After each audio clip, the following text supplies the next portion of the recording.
তোমাদের সাথে, আর তোমরা শুনছো ভৌতিক কাহিনী। আমাদের আজকের গল্পটি আমরা নিয়েছি বিশ্বের শ্রেষ্ঠ ভূতের গল্প এই বইটি থেকে। গল্পের নাম নিশির ডাক, লেখক স্বপন বুড়ো। ঝন্টা যখন একেবারে কোলের ছেলে, তখন তার মায়ের শক্ত অসুখ করে। সেই জন্যে সে আল্লাদি পিসির কোলেই মানুষ হয়। আল্লাদি পিসি ঝন্টার বাবার দূর সম্পর্কের এক বোন। মাথায় একটু ছিট আছে, সেই জন্য সে শ্বশুরঘর করতে পারেনি। আবার কারণে অকারণে এলোমেলো আল্লাদির মতো কথা বলে বলেই তার নাম হয়েছে আল্লাদি। বাড়ির ছেলে মেয়েদের সে তাই আল্লাদি পিসি। মায়ের অসুখ থেকে সেই যে ঝন্টাকে কোলে তুলে নিল, তারপরেই ছেলেটা এমন ন্যাওটা হয়ে গেল যে মায়ের অসুখ ভালো হলেও আল্লাদি পিসি আর ওকে কোল থেকে নামাতে চায়নি। ঝন্টাও আল্লাদি পিসি বলতে একেবারে অজ্ঞান। আল্লাদি পিসি স্নান করিয়ে দেবে, পিসিকে না হলে ঝন্টার এক মুহূর্ত চলে না। ঝন্টার মাও সাজঝামেলায় দিবারাত্রি জড়িয়ে থাকেন। তাই আল্লাদি পিসির কোলে ছেলেকে দিয়ে তারও সকল রকম নিশ্চিন্তি। আল্লাদি পিসি মাছ খেতে বড় ভালোবাসে, বিশেষ করে শোল মাছ। ঝন্টা যখন একটু বড় হলো, সে পিসির জন্যে নানা রকম মাছ ধরে নিয়ে আসে। পিসি একগাল হেসে বলে, ভাগ্যিস আমার ঝন্টা ছিল, তাই দুটো মাছ ভাত খেয়ে বেঁচে আছে। বর্ষায় যখন দেশের নদী নালা ভরাট হয়ে আসে, নিজেদের পুকুরেও জল ভরে যায়, ঝন্টা গভীর রাতে গিয়ে নানা ধরনের মাছ ধরে নিয়ে আসে। বিশেষ করে আল্লাদি পিসির জন্য শোল মাছ যদি পায়, তবে তার মুখে হাসি ধরে না। এক কথায় ঝন্টা পিসির জন্য সব করতে পারে। আবার ঝন্টাই পিসি, আল্লাদি পিসি মরলে যে ঝন্টাই তার গয়ায় পিণ্ডি দেবে, এই কথায় সে সগর্বে সবাইকে বলে গেল। আল্লাদি পিসি হঠাৎ 3 দিনের জ্বরে মারা গেল। দিব্য সত্য সামর্থ্য আল্লাদি পিসি, দেহে রোগবালাই নেই। অমনভাবে যে হঠাৎ মারা যাবে তা বাড়ির কেউ ধারণাই করতে পারেনি। দুর্দান্ত দস্যি ছেলে ঝন্টা আল্লাদি পিসির মৃত্যুর পর কে যেন তার মুখে বোবা কাঠি ছুঁয়ে দিয়েছে। কারো সঙ্গেই কথা কয় না, খায় না, উদাস চোখে একদিকে তাকিয়ে থাকে। ছেলে যেন দিন দিন শুকিয়ে যেতে লাগলো। রাত্রিরে ঘুমের ঘরে ঝন্টা ধর্মর করে উঠে বসে। মা শুধন, হ্যাঁ রে ঝন্টা, বিছানার উপর উঠে বসলি কেন? এখন তো অনেক রাত, ঘুমিয়ে পড়। ঝন্টা ফ্যাল ফ্যাল করে এদিক ওদিক তাকিয়ে তারপর ফিস ফিস করে মাকে বলে, আল্লাদি পিসিমা আমায় যে ডাকলো, ওই যে শুনতে পেলে না? শুনে মা শিউরে ওঠেন, ঝন্টার গায়ে মাথায় পিঠে হাত বুলিয়ে দেন, মুখে বলেন রাম রাম। পাড়ায় 5 জন বৌজি মিলে ঝন্টার মা ওর দিকে বেশ কড়া নজর রাখে। পোড়ামুখী আল্লাদি মরেনি, এই বুঝি এখনো আশেপাশে ঘুরঘুর করছে। ঝন্টাদের বাড়ির নিচে পুকুর পাড়ে একটা শেওড়া গাছ। গায়ের লোকেরা হাট থেকে সওদা করে ফেরবার সময় ওই শেওড়া গাছের ডালে কাকে যেন বসে থাকতে দেখেছে। বৃন্দাবন গাঙ্গুলি একদিন নাকি একেবারে সামনাসামনি পড়ে গিয়েছিলেন। বললেন, ভাগ্যিস আমি বুদ্ধি করে পৈতেটা হাতে জড়িয়ে গায়ত্রী জপ করতে শুরু করল, নইলে ঝন্টাদের পুকুর পাড়ে আমাকে ঘাড় মুটকে রাখত। এইভাবে সারা গায়ে একটা চাপা ফিসফিস আলোচনা। কেউ বিশ্বাস করে, কেউ কেউ আবার হেসেই উড়িয়ে দেয়। তখন আষাঢ় মাস, আশেপাশে নদী নালা বর্ষায় জলে ভরাট হয়ে উঠেছে। ঘোলা জল পাক খেতে খেতে ধানের জমি ভরিয়ে মাঠ ঘাট ডুবিয়ে উঁচু নিচু গায়ের পথগুলিতে পিছল করে ঝন্টাদের বাড়ির পুকুরের খালে উঠতেছে। তখন বোধ করি দুপুর রাত। এমন একটা আচ্ছা জোছনা ফুটে উঠেছে যে আশেপাশে দূরে সব কিছু নজর পড়ে, কিন্তু ভালো করে ঠাউর করা যায় না। মনে হয় যেন একটা পাতলা কুয়াশা জোছনার সঙ্গে মিশে গোটা গ্রামটিকে ঘিরে রেখেছে। মায়ের পাশে শুয়ে ঝন্টা অকাতরে ঘুমাচ্ছে। বাড়ির পিছন দিক থেকে একটা কালো বেড়াল বিকট ভাবে ডেকে গেল। কোথায় একটি ভুতুম পাখি একটানা ডেকে ডেকে বিরক্তি জাগিয়ে তুলেছে। একটা থমথমে ঝিমঝিমে পরিবেশ। এমনই সময় ঝন্টার হঠাৎ মনে হলো ঘরের বাইরে দাঁড়িয়ে আহ্লাদি পিসি ওকে ডাকছে, বলছে, ওরে ঝন্টা, শিগগিরই আয়, তোদের পুকুরে নতুন জল এসেছে, কত মাছ উঠেছে দেখবি, আয়, তোর পোলোটা নিয়ে আসতে ভুলিসনি যেন। আচমকা ঝন্টার ঘুম ভেঙে গেল। সে বিছানার উপর উঠে বসলো। আশেপাশে তাকিয়ে দেখলো সবাই অকাতরে ঘুমাচ্ছে। তার মায়ের ডান হাতটি ওর গায়ের উপর ছিল। আস্তে আস্তে হাতটা সরিয়ে রাখলো। কে যেন কানের কাছে বলল, দরজাটা ভেজিয়ে দে ঝন্টা, নইলে ওরা জেগে উঠবে। ঝন্টা বিনা প্রতিবাদে ঘরের দরজা ভেজিয়ে হনহন করে পুকুরের ধারে চলে গেল। নিশুতি রাত, কেউ কোথাও জেগে নেই। কল কল করে বর্ষার জল ঢুকছে খালে। ঝন্টা ছপ ছপ করে পোলো ফেলছে আর রাশি রাশি মাছ ধরছে। এত শোল মাছ কোত্থেকে এলো? ঝন্টা ভেবে কুল কিনারা পায়নি। ও যে খালই সঙ্গে এনেছিল সেটা মাছে ভর্তি হয়ে গেল। কিসে যেন একটা পুরা গন্ধ ক্রমাগত তার নাকে আসছিল। তার আকর্ষণে ঝন্টা সেই মাছ ভর্তি খালই নিয়ে এগিয়ে চলল। এ কি, এ যে সেই শ্যাওড়া গাছ! আমায় শোল মাছ পোড়া খাওয়াবি না ঝন্টা? ঝন্টা অবাক হয়ে তাকিয়ে দেখলো গাছের ডালে পা ঝুলিয়ে কে যেন বসে আছে। আহ্লাদি পিসি না?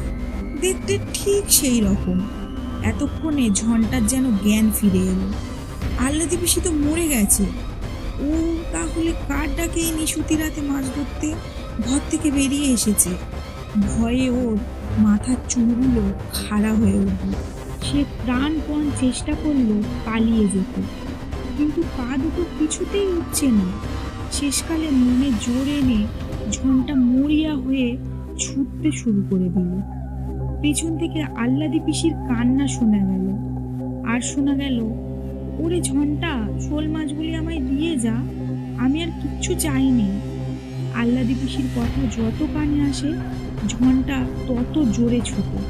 হঠাৎ সে দেখল একটা বিরাট লম্বা শ্যাওড়া গাছের ডাল এদিক ওদিক থেকে এসে তার হাতের মাছের খালোয় ছিনিয়ে নিয়ে গেল। একটা আর্তনাদ করে ঝন্টা সেইখানে অজ্ঞান হয়ে পড়ে গেল। তার চিৎকার শুনে বাড়ি থেকে লোকজন এসে যখন পৌঁছালো, ওর মুখ দিয়ে তখন গ্যাঁজলা বেরোচ্ছে। অবশেষে মায়ের বুক ভরা কান্নায় 3 দিন পর ঝন্টা তাকালো, কিন্তু কি হয়েছিল কোনো কথাই সে মনে করতে পারে না। শুধু বোকার মতো ড্যাব ড্যাব চোখে চেয়ে থাকে।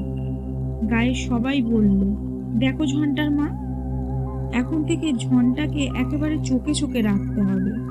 পেতনিরা ওরকম করে নিশির ডাকিয়ে গুলিয়ে জলার ধারে ঘাড় মোটকে রাখে। শুনে ঝন্টার মার বুকের রক্ত শুকিয়ে যায়। সারা রাত ঘরে ছেলেই শিউরে জেগে থাকে। ঘন ঘন দীর্ঘ নিঃশ্বাস পড়তে থাকে। ভাবে, আমার শান্তির সংসারে এ কি হলো? কি কুক্ষণেই পরের মেয়েকে ঘরে ঠাঁই দিয়েছিলাম। এদিকে হঠাৎ বাড়ির লোকে লক্ষ্য করলো যে কেমন যেন পাগলা চোখ নিয়ে তাকিয়ে থাকে ঝন্টা। হঠাৎ সে বলল, আমি পোড়া শোল মাছ খাবো। অমনি সঙ্গে সঙ্গে কোত্থেকে একটা পোড়া শোল মাছ ঘরের মাঝখানে এসে পড়ল। ভয়ে আঁতকে উঠল সবাই। ক্রমে ব্যাপারটা সহজ হয়ে এলো। দেখা গেল যে ঝন্টা যখন যা চাই কে যেন সঙ্গে সঙ্গে তাই নিয়ে হাজির করে। সেদিন দুপুরে গরমে আইঢাই করতে করতে ক্ষীণ কণ্ঠে ঝন্টা বলল, মা, 1 গ্লাস ঠান্ডা জল দাও না। মুখের কথা খসাতে যতটুকু সময়, দেখা গেল সুন্দর একটি গেলাসে টলমলে পরিষ্কার জল। ঝন্টা সেই জল খেতে যাচ্ছিল, কিন্তু ওর মা হাত দিয়ে সবটুকু মেঝেতে ফেলে দেয়। কখনো মুখে দিস না ঝন্টা, ওসব পেদনিতে জোগাচ্ছে। সন্ধ্যের পর পাড়ায় মেয়েরা দল বেঁধে আসতো ঝন্টাকে দেখতে। কথায় কথায় গাঙ্গুলি গিন্নি বললেন, আমার জর্দা ফুরিয়ে গেছে, কাশির জর্দা না হলে আমার মুখে রোচে না। আপন মনে ঝন্টা বলল, তুমি জর্দা খাবে ঠান্ডি? সঙ্গে সঙ্গে ঠন করে মেঝেতে পড়লো একটি কৌটো। গাঙ্গুলি গিন্নি অবাক হয়ে, এই তো কাশির জর্দা, একেবারে নতুন কৌটো, কোত্থেকে এলো ঝন্টার মা? আর যারা আশেপাশে ছিল ব্যাপারটা তারা জানতো, তারা সবটুকু খুলে বলল।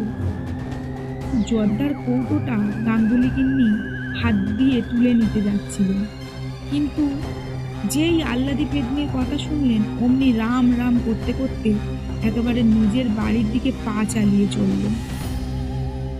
যতদিন ব্যাপারটা তামাশা থাকে লোক ভিড় জমায়, কৌতূহলী হয়ে বসে থাকে পেতনির কাণ্ড দেখতে, কিন্তু কত রাত্রির লোকে এইভাবে না ঘুমিয়ে জাগতে পারে? কাজেই আস্তে আস্তে ভিড় পাতলা হয়ে আসে।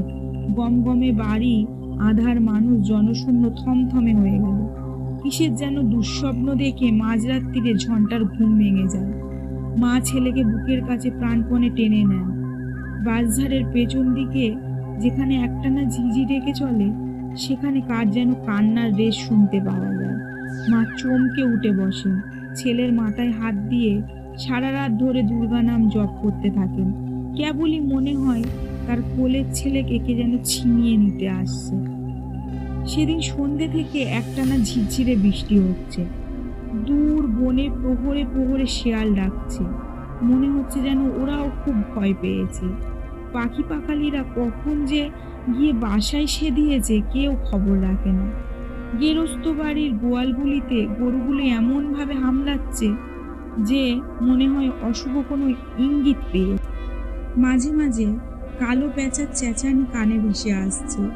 শ্মশানের দিক থেকে একটা শো শো হাওয়া বুক চিরে উত্তর জলাভূমির ওপর দিয়ে বইছে। মনে হচ্ছে কোনো পেতনি বুঝি নিঃশ্বাস ফেলছে। গায়ের পথে আজ একটুও লোক নেই। কোনো বাড়িতে একটি ছেলেও কেঁদে উঠছে না। মনে হচ্ছে রুদ্ধ আতঙ্কে সবাই প্রহর গুনছে। ঝন্টাদের বাড়িতে আজ সবাইকে কি কাল গুনে পেয়েছে কি জানি। সন্ধেবেলা উনুনে আগুন পড়েনি। বামুন দিদি ঘুটে আর কয়লা সাজাতে গিয়ে সেখানেই ঘুমিয়ে পড়েছে। বাইরের ঘরে বাড়ির কর্তারা সন্ধেবেলায় দাবা পাশা খেলতে বসেন। তাদের চিৎকারে আশেপাশে 10টা লোক ঘুমাতে পারে না। আজ আধার ঘনিয়ে আসবার সঙ্গে সঙ্গে দাবার ছক একপাশে সরিয়ে রেখে সবাই ফরাসের উপর অঘরে ঘুমোচ্ছে। অবিশ্রান্ত বর্ষণ চলছে, তারই সঙ্গে তাল বজায় রেখে খানা ডোবার ব্যাঙেরা আসর জমিয়ে তুলেছে। আকাশের সমস্ত তারা মেঘে ঢাকা পড়েছে। মাথার উপর কালপুরুষ একটা সাংঘাতিক কিছু ঘটবে বলে বুঝি দম বন্ধ করে প্রহর গুনছে। ঝড়ের গর্জনে বিপদের ইঙ্গিত। মায়ের পাশে শুয়ে অকাতরে ঘুমোচ্ছে ঝন্টা। এমন ঘুম যে দেখে মনে হয় ওর দেহে বুঝি প্রাণ নেই। আকাশের বৃষ্টি, ঝোড়ো হাওয়া, ঝিঝির ডাক, ব্যাঙের শব্দ, পেঁচার চেঁচানি আর কালপুরুষের নীরব ইঙ্গিত ওকে যেন এমনভাবে ঘুম পাড়িয়েছে যে সে ঘুম আর ভাঙবে না।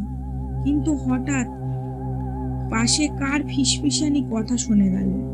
ঝন্টা, উঠে আয়, জলের ধারে আজ মাছ থই থই করছে। ঝন্টা এক মুহূর্তে সচকিত হয়ে ওঠে। আবার সেই ফিসফিসানি আহান ভেসে এলো। উদাস দৃষ্টিতে ঝন্টা উঠে বসলো। কার ডাক, কোথায় যেতে হবে কিছু জানে না, তবু সে উঠে দাঁড়ালো পাগলের মতো। আবার সেই বাঁশবনের কানাকানির মতো কার যেন আহান। আজ আর পোলো নিস নে ঝন্টা, খাপটা জালটা হাতে নিয়ে তাড়াতাড়ি আমার সঙ্গে বেরিয়ে আয়। এই প্রহেলিমাকয় নিশির ডাকে সাড়া না দিয়ে উপায় নেই।